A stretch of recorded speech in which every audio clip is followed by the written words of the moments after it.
சிம்ம ராசி நேயர்களே, இந்த வீடியோ உங்களுக்கே தற்செயலாக வந்ததுன்னு நினைக்காதீங்க.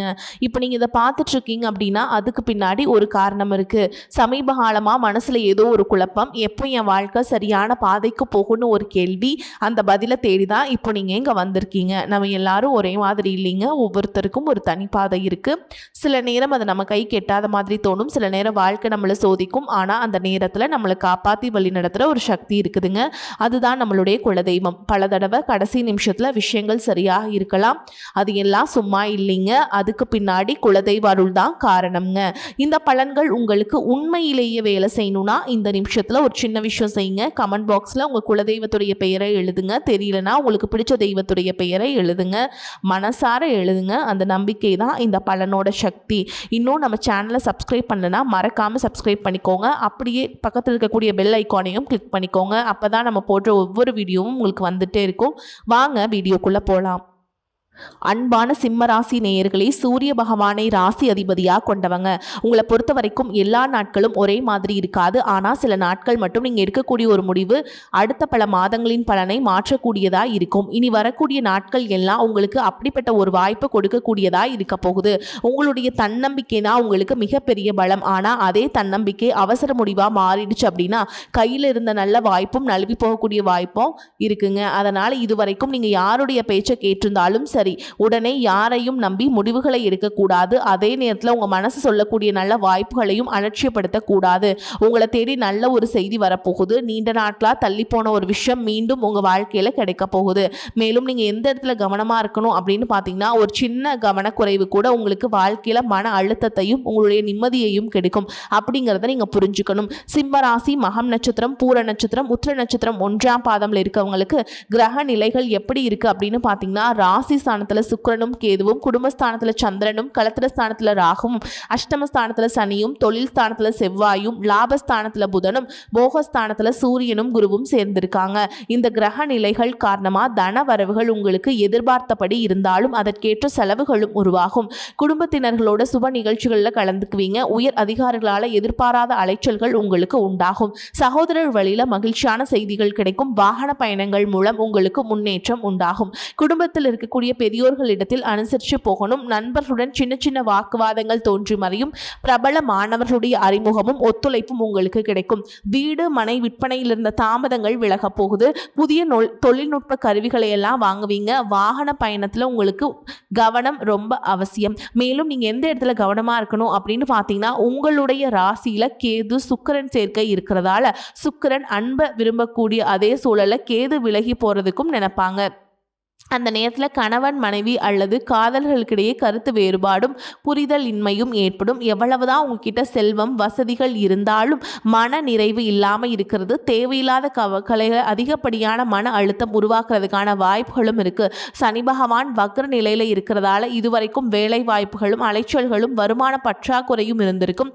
அஷ்டம சனியுடைய தாக்கம் குறையும் பொழுது இதுவரைக்கும் அனுபவிச்சுட்டு வந்த எல்லா தொல்லைகளிலிருந்தும் பிரச்சனைகளிலிருந்தும் நீங்கள் விடுபடுவீங்க. புதிய வேலை தேட்டவங்களுக்கு நல்ல செய்திகள் கிடைக்க போகுதுங்க. உங்களுக்கு 12ஆம் வீடான கடக ராசியில குருவும் சூரியனும் சேர்ந்து இருக்கிறது. குரு ஆதித்ய யோகத்தை கொடுக்கும். அது பார்த்தீங்கன்னா உங்களுக்கு ராஜயோகத்தை கொடுக்கக்கூடியதுங்க. இதனால சமூகத்தில் மதிப்பும் பெரிய பதவிகளும் தடைகளை தாண்டி வெற்றிகளும் உங்களுக்கு உண்டாகும். அரசு வேலையில் இருக்கவங்களுக்கு உயர் பதவிகளும் உங்களுடைய நேர்மைக்கும் கடின உழைப்புக்கும் புகழ் மற்றும் வருமான உயர்வும் ஏற்படும். இந்த காலகட்டத்தில் நீங்கள் சரியான முடிவுகளை எடுத்தீங்க அப்படின்னா தொழில் மற்றும் வியாபாரத்தில் லாபமும் செல்வ செழிப்பும் உண்டாகும் போகுது. அதே நேரத்தில் உங்களுடைய தேவையற்ற மனக்குழப்பங்கள் நீங்கணும் அப்படின்னா ஆன்மீக வழிபாடு மற்றும் தர்ம காரியங்களை நீங்க ஈடுபடணும். இந்த மாதிரியான நல்ல விஷயங்கள் நடக்கும் பொழுது அதை தடுக்கிறதுக்கும் கெடுக்கிறதுக்கும் உங்க கூடவே இருந்து சில நபர்கள் அதற்கான தடைகளை ஏற்படுத்துவாங்க. உங்களுடைய நல்ல பெயருக்கு களங்கம் விளைவிப்பதற்காக சில எதிர்மறையான செயல்களையும் செய்வாங்க. அதையெல்லாம் நீங்க கடந்து வர வேண்டியது உங்களுக்கு மிகப்பெரிய போராட்டமா இருக்கும்.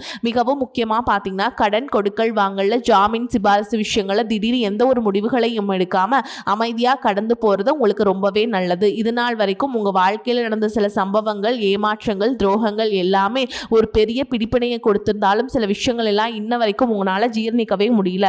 அதனாலே நிறைய நேரங்களில் மனசு வெறுத்து போய் இந்த வாழ்க்கையில் இதுக்கு மேலே நான் அனுபவிக்கிறதுக்கு என்ன இருக்குது அப்படின்னு எதிர்மறையான எண்ணங்கள் உங்களுக்கு அதிகமாக வரும். மற்றவங்களுக்காக நான் அனுபவிச்சதெல்லாம் போதும், இதுக்கப்புறமாவது எனக்கு பிடிச்ச மாதிரி வாழ்க்கை அமையுமா அப்படிங்கிற ஒரு கேள்விக்குறியோட தான் நீங்கள் நின்றுட்டுருக்கீங்க. நான் எவ்வளோ கஷ்டப்பட்டதுக்கு அப்புறம் ஒரு லட்சியத்தோடு நீங்கள் செய்யக்கூடிய ஒவ்வொரு விஷயத்தை கெடுக்கிறதுக்கும், உங்களுடைய முன்னேற்றத்தை தடுக்கிறதுக்கும், உங்களை அவமானப்படுத்துறதுக்கும் இங்கே நிறைய பேர் கூடவே இருந்துட்டு முயற்சி பண்ணிட்டு தான் இருக்காங்க. ஆனாலும் அவங்களுடைய சதிகளையும் சூழ்ச்சிகளையெல்லாம் தாண்டி இப்போ வரைக்கும் ஓரளவுக்கு நீங்கள் நல்லா இருக்கீங்க அப்படின்னா உங்ககிட்ட இருக்கக்கூடிய நல்ல எண்ணங்களும் கடவுள் பக்தியும் இது வரைக்கும் நீங்கள் செஞ்ச தர்ம காரியங்களும் தான் உங்களை காப்பாற்றிக்கிட்டு இருக்குது. இதுக்கு முன்னாடி நல்ல நண்பர்களாக இருந்திருப்பாங்க, நல்ல உறவுகளாக இருந்திருப்பாங்க. அவங்களே தன்னுடைய சுயநலத்துக்காக துரோகங்களை எல்லாம் செஞ்சு உங்களுடைய வாழ்க்கையை கெடுக்கணும் அப்படின்னு நினைக்கும் போது இந்த உலகத்தில் யார் நல்லவங்க யார் கெட்டவங்க யாரை நம்புறது அப்படிங்கிறது தெரியாமல் தான் நீங்கள் புலம்பிட்டு இருக்கீங்க. ஒரு வகையில் இந்த மாதிரி விஷயங்கள் உங்களுக்கு கஷ்டத்தை கொடுத்தாலும் இப்போவாது இவங்க நம்ம மேலே எவ்வளவு பொறாமையோடவும் வன்மத்தோடவும் இருக்காங்க அப்படிங்கிறத ஓரளவுக்கு நீங்கள் புரிஞ்சிருப்பீங்க. இது எல்லாம் தெரிஞ்சுமே கூட நீங்கள் என்னமோ பண்ணுங்க, எனக்கு என்ன வந்தது, எத்தனையோ நல்லது செஞ்ச எனக்கு மனசாட்சிக்கு விரோதமாக தப்பு செய்கிறீங்க அப்படின்னா அந்த கடவுள் உங்களுக்கு நிச்சயமாக மிகப்பெரிய தண்டனை கொடுப்பார் அப்படின்னு தான் கடவுள்கிட்ட உங்களுடைய வேண்டுதல்களை எல்லாம் வச்சுட்டு கடந்து போயிட்டுருக்கீங்க. இப்போ இருக்கக்கூடிய சூழலில் தான் உண்டு தான் வேலை உண்டு அப்படின்னு இருக்கீங்க. இருந்தாலும் உங்களுடைய கஷ்டத்தையும் கண்ணீரையும் மற்றவங்களுக்கு தெரியாத மாதிரி தான் பார்த்துட்ருக்கீங்க. உங்களுடைய வாழ்க்கை உங்களை எப்படி புரட்டி போட்டாலும் முடக்கி வச்சாலும் நீங்கள் எப்பவும் போல் சாதாரணமாக இருக்கிறதுனால உங்களை சுற்றி இருக்கவங்க எல்லாருமே இவங்களுக்கு என்னப்பா ஜாலியான வாழ்க்கை வாழ்கிறாங்க, இவங்கக்கிட்ட என்ன குறை அப்படின்னு சொல்லுவாங்க. ஆனால் மனசில் நிம்மதி இல்லாமல் சரியாக சாப்பிட முடியாமல் அவ்வளவு ஏங்க நிம்மதியாக தூங்க முடியாமல் நீங்கள் எவ்வளவு கஷ்டப்படுறீங்க அப்படிங்கிறது உங்களுக்கும் அந்த கடவுளுக்கும் மட்டும்தாங்க தெரியும். இந்த மாதிரி உங்கள் வாழ்க்கையில் திடீர்னு ஒரு பிரச்சனை, உடம்பு சரியில்லை, ஹாஸ்பிட்டலில் பெருசாக செலவு வந்துருச்சு, குடும்பத்தில் அவசர தேவைக்கு பணம் பத்தல, பிஸ்னஸ் லாஸ் ஆயிடுச்சு அப்படின்னு உங்கள் வாழ்க்கை முடங்கிருச்சுன்னா கூட நின்று உங்களுக்கு உதவி செய்கிறதுக்கோ ஆறுதலாக 4 வார்த்தை பேசுகிறதுக்கோ அவ்வளவு ஏங்க திரும்பி பார்க்க கூட உண்மையான ஆள் கிடையாது. ஆனால் நீங்களாவே ஏதோ தட்டு தடுமாறி எந்திரிச்சு நிற்கிறப்போ உங்களை குறை சொல்கிறதுக்குனே நிறைய பேர் தேடி வருவாங்க. உங்கள் சொந்தக்காரங்க நண்பர்களுக்கு ஒரு தேவை இருக்குதுன்னா மட்டும்தான் உங்ககிட்ட வருவாங்க. அந்த தேவை முடிஞ்ச உடனே உங்களை தூக்கி போட்டுட்டு போயிடுவாங்க. இது எல்லாம் தெரிஞ்சதுக்கப்புறம் மறுபடியும் அவங்களுக்கு எல்லாம் உதவி செஞ்சு ஏமாறக்கூடியவங்களா தான் நீங்கள் இருக்கீங்க. இந்த வாழ்க்கையில் எப்படியாவது முன்னேறணும் அப்படிங்கிறதுக்காக தினம் தினம் கஷ்டப்பட்டு உழைக்கிறீங்க. இதனால் வரைக்கும் என்னுடைய வாழ்க்கையில் நான் யாருக்குமே கெடுதலையோ கஷ்டத்தையோ துன்பத்தையோ பண்ணதில்லை. ஆனால் நீங்கள் மனசாட்சிக்கு தெரிஞ்சு நான் யாருக்கும் எதுவுமே பண்ணதில்லை, துன்பத்தை கொடுத்ததில்லை, எனக்கு மட்டும் ஏன் இந்த வாழ்க்கையில் இப்படி நடக்குது அப்படின்னு ஆதங்கப்படுறது உண்மைதாங்க. என்ன இருந்தாலும் உங்களுக்கு இவ்வளவு கஷ்டங்கள் ஆகாது. இந்த மாதிரி பிரச்சனைகள் உங்கள் வாழ்க்கையில் வரும், கொஞ்ச நாளுக்கு அப்புறம் இது போயிடும். நிறைய நேரங்களில் பார்த்தீங்கன்னா உங்களால் எந்த பிரச்சனைகளும் வராது, ஆனால் உங்களை சுற்றி இருக்கவங்க மூலமாக தான் உங்களுக்கு நிறைய பிரச்சனைகள் வருது அப்படிங்கிறத இப்போவாது கொஞ்சம் புரிஞ்சுக்கோங்க. இன்னும் சிலருக்கு பார்த்தீங்கன்னா உங்கள் வாழ்க்கையில் வரக்கூடிய உறவு யார் அப்படிங்கிற சந்தேகம் இருக்கும். சிலருக்கு காதலாக இருக்கும், திருமணம் அப்படின்னு நினைப்பீங்க. ஆனால் வாழ்க்கையில் உறவு அப்படின்னா அதுக்கு ஒரே ஒரு அர்த்தம் மட்டும் இல்லை. சிலருக்கு பல வருடங்களாக பேசாமல் இருந்த ஒரு சொந்தம் மீண்டும் தொடர்பு கொள்வாங்க. சிலருக்கு பார்த்தீங்கன்னா ஒரு நல்ல நண்பர் சரியான நேரத்தில் வந்து தைரியம் கொடுத்து உதவிகளை செய்வாங்க. சிலருக்கு வேலை மற்றும் தொழிலில் ஒரு முக்கியமான நபர் அறிமுகமாகி அவருடைய தொழிலுக்கு மிகப்பெரிய முன்னேற்றத்தை கொடுக்கக்கூடிய நபராகவும் மாறப்போகிறாங்க.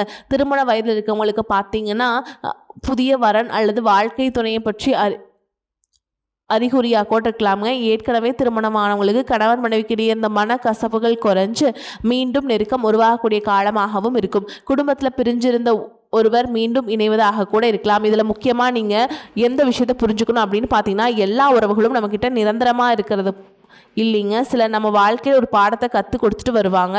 சில நம்ம கூட பேருந்தில் பயணம் செய்யக்கூடிய ஒரு பயணியை போல வருவாங்க. இன்னும் சிலர் பார்த்திங்கன்னா நமக்குள்ளே இருக்கக்கூடிய திறமைகளை வெளிக்கொண்டு வரக்கூடிய ஆசானாகவும் இருப்பாங்க. அதனால் புதிய நபர்கள் உங்கள் வாழ்க்கையில் வரும்பொழுது எந்தவித எதிர்பார்ப்புகளையும் அவங்க மேலே சுமத்தாமல் எப்பயும் போல் உங்களுடைய இயல்பான குணத்தில் நீங்கள் இருங்க. இந்த காலகட்டத்தில் பார்த்திங்கன்னா உங்களுடைய அணுகுமுறையை ரொம்பவே முக்கியங்க. யாராவது என்னை தேடி வரட்டும் அப்படின்னு காத்திருக்கிறத விட நீங்களும் நல்ல ஒரு உறவுகளாக இருக்க தயாராகணும். ஒரு சின்ன ஃபோன் கால் அல்லது ஒரு சந்திப்பு, ஒரு சின்ன பேச்சுவார்த்தை கூட உங்களுடைய வாழ்க்கையின் அடுத்த அத்தியாயத்தை ஆரம்பிக்க காரணமாக இருக்கலாம். அதனால் பலன்களில் சொல்லக்கூடிய உறவு அப்படிங்கிறது ஒரே மாதிரியான பலன் இல்லைங்க. உங்களுடைய வயது, குடும்ப நிலை, வேலை, திருமண வாழ்க்கை எல்லாத்தையும் பொறுத்து உங்களுக்கான பலன்கள் மாறுபடும். மேலும் உங்களுடைய சுய ஜாதகம் மற்றும் தசா புத்திகளின் அடிப்படையிலும் எந்த மாதிரியான மனிதர்கள் உங்களுடைய வாழ்க்கையில் வரப்போகிறாங்க அப்படிங்கிறத உறுதியாக உங்களால் கணிக்க முடியும். இது நாள் வரைக்கும் அந்த கெட்ட விஷயத்தை எல்லாமே விட்டுருங்க. முதலாவது அதாவது மீனராசியில் இருக்கக்கூடிய சனி பகவான் உங்களுக்கு ஆரம்பத்தில் சில தடைகளை கொடுத்திருந்தாலும் இந்த வருடத்தின் இறுதிக்குள்ள உங்களுக்கு நல்ல பலன்களை எல்லாம் கொடுக்க போறார், தடைகளை எல்லாம் விளக்க போறார். இதன் மூலமா பொருளாதார ரீதியாக உங்களுக்கு நல்ல முன்னேற்றம் அப்படிங்கிறது விரைவிலேயே ஏற்பட போகுது. அடுத்ததா பார்த்தீங்கன்னா சுக்கிர பயிற்சி. இதன் மூலமா உங்களுக்கு நல்ல வேலை வாய்ப்பு, பதவி உயர்வு மற்றும் அதிகாரம் செலுத்தக்கூடியவருடைய நட்பு உங்களுக்கு கிடைக்கும். நீங்க செல்வத்தை சேர்க்கணும் அப்படிங்கிறதுக்காகவே நகைகளுடைய விலை குறையும், புதிதாக வீடு வாகனங்கள் எல்லாமே வாங்குவீங்க. ஆரம்பத்தில் பொருளாதாரத்தில் ஏற்ற இறக்கங்கள் இருந்தாலும் இந்த வருடம் முடியும் பொழுது குறிப்பிட்ட அளவுக்கு நீங்க சொத்து சேர்த்து வச்சிருப்பீங்க. குழந்தை பாக்கியம் இல்லை அப்படின்னு கவலைப்பட்டு இருக்கவங்களுக்கு நிச்சயமா குழந்தை பாக்கியம் உருவாகும். அவங்களுடைய உடல் நலன்ல எவ்வளவு பிரச்சனைகள் இருந்தாலும் அதையெல்லாம் சரி செஞ்சு இந்த பாக்கியத்தை அடைய போறீங்க. அவங்க குடும்பத்திலையும் மனதிலையும் மிகப்பெரிய மகிழ்ச்சி நிரந்தரமா இருக்க போகுது. படிக்கக்கூடிய மாணவர்களுக்கும் கல்வி ரொம்பவே சிறப்பா இருக்க போகுது. அடுத்ததான் நவம்பர் மாதத்துல ஏற்படக்கூடிய ராகுகேது பயிற்சியில குடும்பம் மற்றும் தொழில திடீர் மாற்றங்களும் திருப்பங்களும் ஏற்பட போகுது. நீண்ட நாளாக நிறைய பேர் உடல்நலம் சார்ந்த பிரச்சனைகளை முடங்கி கிடந்திருப்பாங்க, நடக்கிறதுக்கே ரொம்பவே சிரமப்பட்டு இருந்திருப்பாங்க. அந்த பிரச்சனைகள் எல்லாம் முழுவதுமாக நிவர்த்தியாக போகுது. கடந்த காலகட்டங்களில் உங்களுக்கு நல்லதொரு வேலைங்கிறது கிடைச்சிருக்காது. குடும்ப கஷ்டத்திற்காக குறைவான சம்பளத்துல வேலை செஞ்சுட்டு இருந்திருப்பீங்க. உங்களை பொறுத்த வரைக்கும் பிஇ முடிச்சிருப்பீங்க, டிகிரி படிச்சிருப்பீங்க. சில பேர் வந்து பார்த்தீங்கன்னா தன்னுடைய கல்வி தகுதிக்கு சரியான வேலை கிடைக்கல அப்படின்னு ரொம்பவே ஆதங்கப்பட்டு இருந்திருப்பீங்க. வரக்கூடிய நாட்களில் நீங்கள் சரியான முயற்சிகளை எடுத்தீங்க அப்படின்னா அரசாங்க வேலைக்கு நீங்கள் முயற்சி பண்ணாலும் உங்களுக்கு அரசாங்க வேலை கிடைக்கும். பேங்க் வேலையோ, ஐடி கம்பெனியோ அல்லது தனியார் நிறுவனங்களோ உங்களுக்கு மனசுக்கு பிடிச்ச மாதிரி நல்ல வருமானத்தோடு வேலை கிடைக்கக்கூடிய சூழலும் இருக்குது. மேலும் கணவன் மனைவிக்கிடையே பார்த்தீங்கன்னா நல்ல அந்யோன்யம் இருக்க போகுது. இதுவரைக்கும் இருந்த மன கஷ்டங்கள் எல்லாம் நீங்கி ஒற்றுமையோடு இருக்க போகிறாங்க. சொத்து மற்றும் பல பிரச்சனைகள் காரணமாக நீதிமன்றத்தில் ஏதாவது வழக்குகள் இருக்குது அப்படின்னா கூட அதுவெல்லாம் உங்களுக்கு சாதகமாக மாறும். அதிலும் சொத்து விஷயத்துல சனி பகவானுடைய பார்வை உங்களுக்கு நேரடியா இருக்கிறதுனால சில தடைகளை கடந்து வரும் பொழுது உங்களுக்கு அந்த சொத்தானது நிச்சயமா கிடைக்கும். அரசியல்வாதிகளை பொறுத்த வரைக்கும் புதிய பதவிகள் எல்லாமே தானா கிடைக்கும். தேர்தலில் போட்டிட்டு ஜெயிக்கக்கூடிய வாய்ப்புகளும் இருக்கு. இது வரைக்கும் நீங்க வேலை செஞ்சுக்கூடியதுல சரியான ஒத்துழைப்பு இருந்திருக்காது. முழு ஈடுபாட்டோட வேலை செய்ய முடியாத அளவுக்கு சில பிரச்சனைகள் எல்லாமே இருந்திருக்கும். இனி வரக்கூடிய காலங்களில் உடன் வேலை செய்யறவங்க மூலமா உங்களுக்கு நல்ல ஆதரவு கிடைக்கும். சந்தோஷமா அந்த வேலையை செய்வீங்க. வேலையில உங்களுக்கு பண பலன்கள் ஏதாவது வராமல் இருந்துச்சுன்னா அந்த பண பலன்கள் எல்லாமே உங்களுக்கு வெகு சீக்கிரத்தில் கிடைக்கும். அரசு வேலையில் இருக்கக்கூடியவங்க சட்டத்திற்கு புறம்பா எந்த ஒரு காரியத்திலுமே ஈடுபடாமல் நேர்மையாக நடந்து கொள்வது நல்லது. பொது வாழ்க்கையில் இருக்கவங்களுக்கு நீங்க எதிர்பார்த்ததை விட மிகப்பெரிய நிலையை அடைய போறீங்க. தொழிலில் தடைகள் விலகுவது மட்டும் இல்லாமல் புதிதாக புதிய கிளைகளையும் தொடங்குவீங்க. உங்களுடைய உற்பத்தி அதிகரிக்கும், தொழிலை விரிவு செய்வீங்க. வரக்கூடிய நாட்களில் உங்களுக்கு விற்பனை அதிகமாகும். ஏற்றுமதி இறக்குமதியிலெல்லாம் உங்களுக்கு நல்ல லாபம் கிடைக்கும். நீங்கள் செய்யக்கூடியது சின்ன தொழிலோ பெரிய தொழிலோ அதுவெல்லாம் உங்களுக்கு நல்ல வளர்ச்சியை கொடுக்கும் அப்படிங்கிறத நீங்கள் ஞாபகம் வச்சுக்கோங்க. இனி வரக்கூடிய காலங்கள் எல்லாமே உங்களுடைய கனவுகளை நிஜமாக்கக்கூடிய நாட்களாக இருக்க போகுது. குடும்பத்தில் முன்னேற்றமும் பொருளாதாரமும் கிடைக்கும் பொழுது உங்களுடைய சுய ஒழுக்கத்தில் நீங்கள் ரொம்பவே கவனமாக இருக்கணும். பேசக்கூடிய வார்த்தைகள், பழகக்கூடிய நபர்கள் எல்லார்கிட்டையுமே எந்த ஒரு இடத்துலையுமே தான் அப்படிங்கிற கர்வத்தை மட்டும் நீங்கள் வச்சுக்க கூடாது. மற்றவர்களை குறைவாக பேசுறதோ, மட்டம் தட்டி பேசுறதோ, அதை காயப்படுத்துற மாதிரி பொது இடங்களை பேசிடக்கூடாது. நீங்களும் சரி, உங்களை சுற்றி இருக்கவங்களும் சரி எப்பவுமே பாசிட்டிவான எண்ணங்கள்ல இருக்கணும். அப்படின்னா எதிர்காலத்திற்கான நல்ல திட்டமிடுதல் எப்பவுமே அவசியம். அதனால் நீங்க எந்த ஒரு விஷயத்தை செய்யும் பொழுதும் எதிர்காலத்தில் எனக்கு எந்த மாதிரியான பலன்களை கொடுக்கும் அப்படிங்கிறத மனசில் வச்சுக்கிறது அவசியங்க. இதை நீங்கள் சரியாக செஞ்சுட்டு வந்தீங்கன்னா பெரியவங்களுடைய உதவிகள் கிடைக்கும். உறவுகளில் இருந்த சண்டை சச்சரவுகள் முழுவதுமாகவே விலகும். புதிய நண்பர்களும் உங்களுக்கு உதவி செய்வாங்க. தொழிலில் ஏற்பட்ட நெருக்கடிகள் விலகும். பொருளாதார ரீதியாக நலிவடைந்த நிறுவனங்கள் மீண்டும் முன்னேற போகுது. மேலும் மேலும் உங்களுக்கு வியாபாரத்தில் எதிர்பார்த்த லாபமானது கிடைக்கும். உங்களுடைய புதிய சிந்தனைகள் மற்றும் நேர்மறையான எண்ணங்கள் உங்களுடைய வளர்ச்சிக்கு காரணமாக இருக்க போகுது. கடந்த காலகட்டங்களில் திருமணம் பார்த்தீங்க அப்படின்னா நிறைய பிரச்சனைகளும் சிக்கலுமா இருந்திருக்கும். அதிலும் ஜாதகம் சரியில்லை, சொந்த வீடு இல்லை, வசதி இல்லை, பெற்றோர்கள் சரியில்லை, அரசு வேலையாக இருக்கணும், இந்த மாதிரி எத்தனையோ காரணங்கள் எல்லாம் சொல்லி உங்களுக்கான திருமண தடைகள் ஏற்பட்டு இருந்திருக்கும். இன்னும் சிலருக்கு பார்த்தீங்கன்னா தெரிஞ்சவங்களாலையும் நண்பர்களாலையுமே திருமணங்கள் எல்லாமே நின்று போயிருக்கும். இந்த மாதிரி இடத்துல உங்களால் எந்த விஷயத்தெல்லாம் சரி செய்ய முடியுமோ அதையெல்லாம் சரி செஞ்சுட்டு குரு பயிற்சிக்கு பிறகு நீங்கள் திருமண முயற்சிகளில் ஈடுபட்டீங்க அப்படின்னா உங்களுடைய மனசுக்கு பிடிச்ச மாதிரியான நல்ல வரன் அமையும். குடும்ப வாழ்க்கை சிறப்பாக இருக்கும். உங்களுடைய வாழ்க்கை அழகாக இருப்பாங்க. கை நிறைய சம்பாதிக்கக்கூடியவங்களாகவும் இருப்பாங்க. அதே நேரத்தில் வாழ்க்கை துணை எழுந்துட்டு இரண்டாவது திருமணம் பற்றி யோசிக்கக்கூடிய ஆண்கள் மற்றும் பெண்களுக்கு தன்னுடைய வாழ்க்கையில் வரக்கூடிய துணை அவங்களுடைய பழக்க வழக்கம் ரெண்டு பேருக்கும் கருத்தொற்றுமை இருக்கா, மனப்பொருத்தம் இருக்கா மற்றும் தேவைப்பட்டால் அவங்களுடைய ஜாதகத்தை கூட ஒரு முறை நீங்கள் சரி பார்த்துட்டு இரண்டாவது திருமணத்துக்கு முயற்சி செஞ்சீங்க அப்படின்னா நல்ல வாழ்க்கை துணை அமையும். மற்றவங்க பொறாமைப்படக்கூடிய அளவுக்கு நல்லதொரு வாழ்க்கையை நீங்கள் வாழ்ந்து காட்டுவீங்க. படிக்கக்கூடிய மாணவர்களுக்கு பரீட்சையில் நல்ல மார்க் வருமா, பாஸ் ஆகுமா அப்படிங்கிற மாதிரி குழப்பங்கள் இருக்கும். வரக்கூடிய தேர்வு முடிவுகளானது நல்ல தேர்ச்சியை கொடுக்கும்.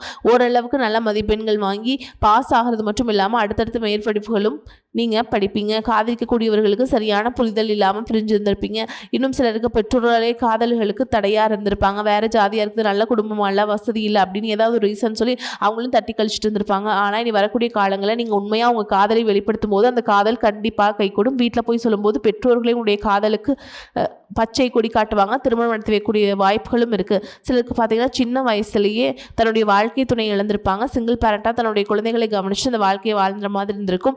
ஆரம்பத்தில் இது ஒரு போராட்டமாக இருந்தாலும் தன்னம்பிக்கையோடும் சுயமரியாதையும் இந்த சமுதாயத்தில் வாழ்ந்து காட்டுவீங்க. இதில் போலியான நபர்கள் உதவி செய்கிறேன் அப்படின்னு உங்களை ஏமாற்றக்கூடிய சூழலும் இருக்குது. அப்படி நபர்களை நீங்கள் சரியாக அடையாளம் கண்டுபிடிச்சு அந்த மாதிரி நபர்களை எல்லாம் நீங்கள் வாழ்க்கையில் என்றைக்கும் அனுமதிக்கக்கூடாது. எந்த ஒரு எதிர்பார்ப்புகளும் இல்லாமல் எப்பவும் போல் உங்கள் கடமையை செஞ்சுட்டு உங்கள் வாழ்க்கையை நீங்கள் வாழ்ந்துட்டு வாங்க. உங்களுடைய குலதெய்வமும் கிரக நிலைகளும் உங்களுக்கு துணையாக இருக்குது. இப்போ நீங்கள் எடுத்து வைக்கக்கூடிய ஒவ்வொரு அடியும் எதிர்காலத்தில் உங்கள் வாழ்க்கையில் உச்சம் இருக்கும் பாதைக்கு தான் கொண்டு செல்லும். வரக்கூடிய வாய்ப்பில் தவற விட்டுறாதீங்க. கெட்டியாக பிடிச்சிக்கோங்க. வாழ்த்துக்கள். வாழ்க வளமோடு நலமோடு. நன்றி, வணக்கம்.